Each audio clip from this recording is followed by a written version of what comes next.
no secret that prisons are not a nice place to be, but it's shocking to find out just how cruel some of them have been throughout history. Welcome back, most amazing crew. I'm your host Kennedy, and today we are counting down the most horrific prisons and people that have been in them. So buckle up, because this is the top 10 dark prison stories from history that will terrify you. Starting us off in the number 10 spot is Cellblock D. One of the most well-known prisons in history is the island penitentiary of Alcatraz, and although much of what went on there was horrific, Cellblock D was where some of the most cruel tortures took place. Cellblock D, often referred to as the Hole, held the solitary confinement cells and was reserved for the most poorly behaved inmates. There were 5 cells in the area, each freezing cold, and prisoners forced to these confines would be required to strip naked and would only get a small mattress to sleep on at night. Then during the day, the mattress was removed and they were left in a cold and empty room to suffer. One cell in particular, however, was viewed as the most feared, as on top of the others, it was also pitch black with only a hole in the floor for them to relieve themselves. But during the 1940s is when it became truly terrifying. One day an inmate was sent to the pitch black cell and immediately began screaming as soon as he was locked in. But the guards ignored him, as they were used to such things happening. However, to their horror, the next morning they found the inmate dead inside the cell with a terrified look plastered across his face. What's even stranger is that the autopsy revealed he had died of strangulation that in no way could have been self-inflicted. Whoever or whatever took his life was never figured out. But every other prisoner or guard alike that has set foot in the cell says the same thing. They wish they never had. Coming in at number 9, a nurse's story. One prison nurse named KLC223 posted to Reddit revealing the most terrifying thing that ever happened to them on the job. Quote, sometimes severely aggressive or mentally unstable inmates were placed in the chair. It's basically a big black chair that after the inmate is handcuffed, legs and feet, he is then tied to this chair to contain them. Because this risks their circulation being cut off, a nurse was required to be present to check pulses every 15 minutes in hands and feet. They were let out of the chair every 2 hours for a 15-minute period to walk around the cell. She then goes on to explain one inmate who was very combative and who officers decided a chair would be required. Quote,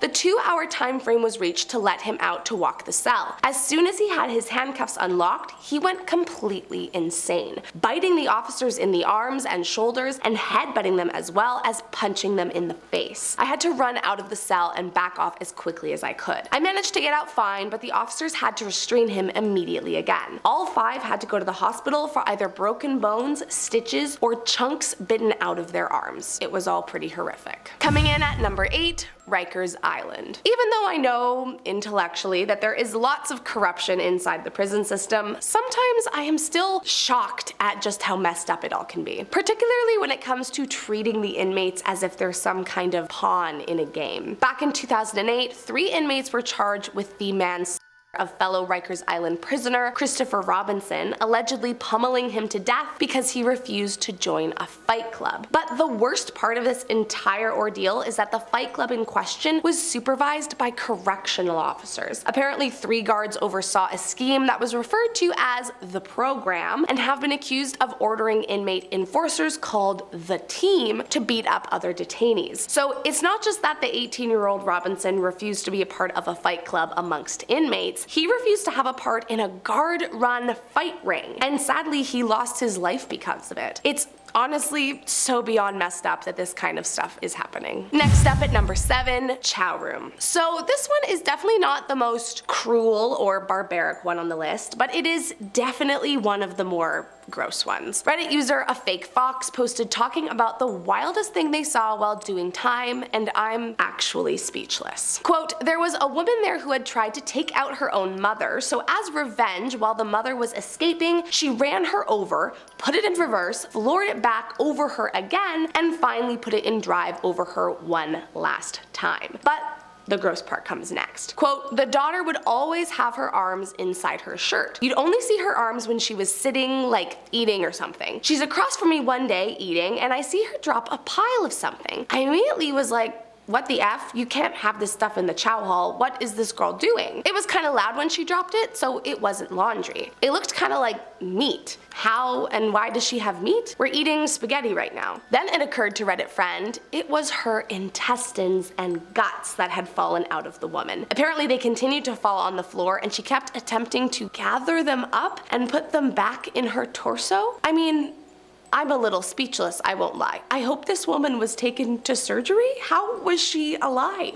Next up at number 6, the Mamertine. The Romans were well known to be powerful, dangerous, and unafraid to kill off anyone who crossed their path, so it is probably not a huge shock that in the ancient world the Romans also built and ran the most brutal prison of their time. The Mamertine was created sometime between 640 and 616 BC and was the only detention facility in the city at the time. While I can imagine that the entire prison was filled with incredibly cruel and awful torture, most of the horror stories derive from the lower room of the facility called the Tullianum. The Tullianum was located in a sewer system below the city and was designed for the criminals set to be executed, compared to the upper levels which were reserved for inmates. The sewer floor, which was located 12 feet underground, made for incredibly dangerous and hazardous living for the prisoners as they were left down there with no food or water until the fateful day of their hanging. However, sometimes if the crime was seen as especially bad, they would leave prisoners down in the Tullianum until they starved to death in the feces-infested dark pit. To make matters worse, it's also said that guards would usually toss dead bodies down there. I mean, it just sounds like maybe the most disgusting situation to be forced into for your last few days on Earth.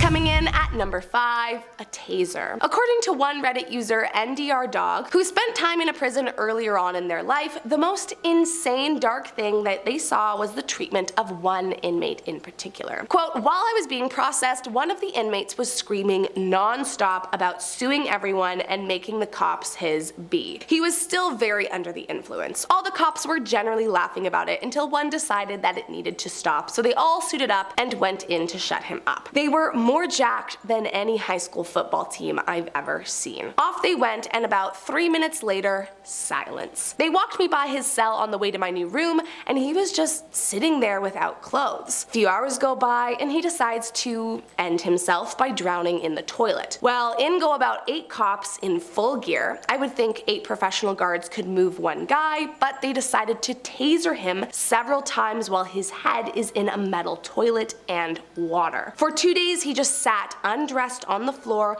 rocking back and forth with a blanket thrown over him. Then he just disappeared. First of all, tasering someone while their head is inside water? I will never understand how some guards get away with treating inmates this way. I'm also just scared to think too hard about where he might have disappeared off to. Coming in at number 4, ADX Florence. Located in Colorado, this supermax prison is dubbed by some as the Alcatraz of the Rockies and definitely has a few skeletons in its closet. One man in particular, named Harold Cunningham, in fact, was a part of a lawsuit against the penitentiary. Now, let's make one thing clear. You don't get into this prison unless you have committed some bad stuff. However, in Harold's case, what happened to him during his time at ADX only made matters worse. At first, Cunningham was sent to Marion and spent much of his time in the hole. However, he was prescribed medications that included antipsychotics due to a diagnosis of paranoid schizophrenia, among other mental health disorders. Then in 2001, he was transferred from Marion over to ADX and was denied his medications. This of course escalated his behavior and he became notorious for rule violations. But in his words, quote, "I was treated and lived like an animal for years, stripped of all my clothes for weeks at a time, just a blanket chained to my bed. Water turned off, no shower at times, no food, and when they did feed me, it was bad food. Stale bread and cheese, rotten apples. I was beaten while handcuffed. All this on and off throughout 5 to 6 years. It was an up and down roller coaster ride in a bloody nightmare. I was at war physically and mentally. I survived, but now I suffer from PTSD, so it's hard for me to talk about some of the things I've been through." I mean, this man may not be innocent of his crimes, but the fact that they denied him prescribed medication and then kept adding on to his sentence for his behavior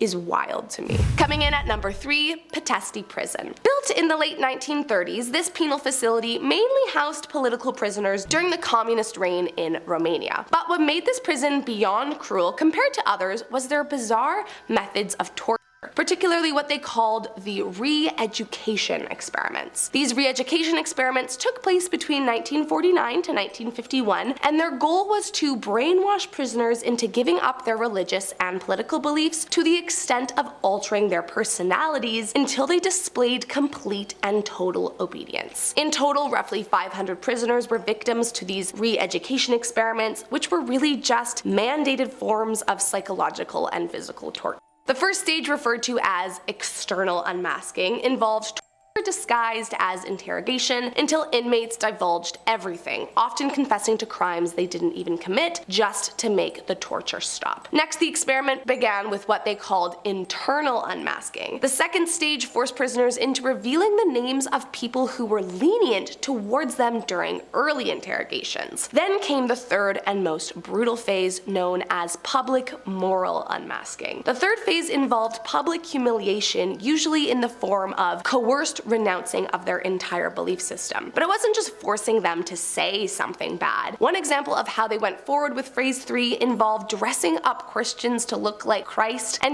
turning them into forced blasphemy of sacred texts or religious symbols, going so far as to make them eat their own feces and call it Holy Communion. Thankfully, this chamber was closed down in 1952, and members of the experimental group were punished for their cruelties. Coming in our number 2 spot, the CIA. Back in 2014, it was publicly uncovered that the CIA had a program that was much more brutal than they had been inclined to let on. According to a document that was released called the Report, there was a very dark underbelly, much worse and with much less ineffective results than the CIA had previously let on. Many were detained under false pretenses, sometimes even by mistaken identity, and many were never a part of the hate groups the CIA claimed to be targeting. One man, Mohammed Ahmed al-Shouria Ben Soud, was brave enough to share his story. Soud was detained back in 2003 and said he was kidnapped from his home and remained in the facility for 16 months until he was released to a Libyan prison. Quote, "In my first interrogation shortly after having entered, I was brought in naked and stood there in the interrogation room. They removed the bag over my head. I found a female interrogator with the American intelligence saying to me in the harshest tone as she banged on the table, 'You are now a prisoner of the United States of America. You now have no rights.' Living conditions were hazardous. They lived in pitch black and were provided only with dirty water for drinking. But nothing compared to the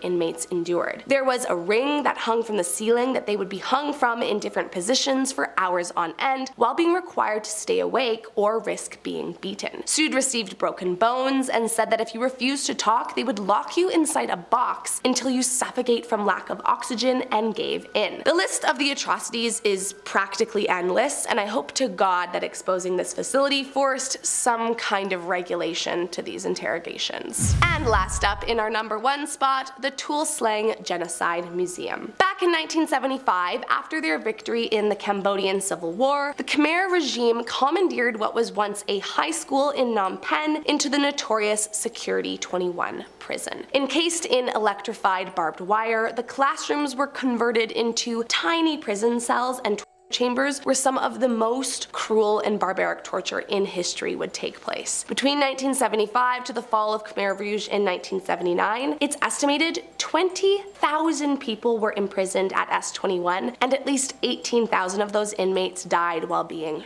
tortured. The system at the facility was designed to make anyone confess to whatever crimes they were charged with by their captors, regardless of age, gender, or actual culpability. Victims of the prison were routinely beaten, given electric shocks, burned, and strangled, but it could be even worse. Those that didn't give in as easily would be slashed or even suffocated with plastic bags, and in some cases, they would even pull out fingernails and pour alcohol in the open wound or waterboard their prisoners. Plus, if you were a female, it was all too common for interrogators to take advantage of you. They then paired all this endless with forced sleep deprivation, and there was a medical unit where they would experiment and live inmates with no anesthesia. Thankfully, the cruel Khmer Rouge were defeated, and in 1980, the government reopened the building, having converted it into a memorial museum for the lives lost to these barbaric tortures. Well, there you have it. I hope you enjoyed this video. If you did, make sure to hit the subscribe button, and I'll catch you next time.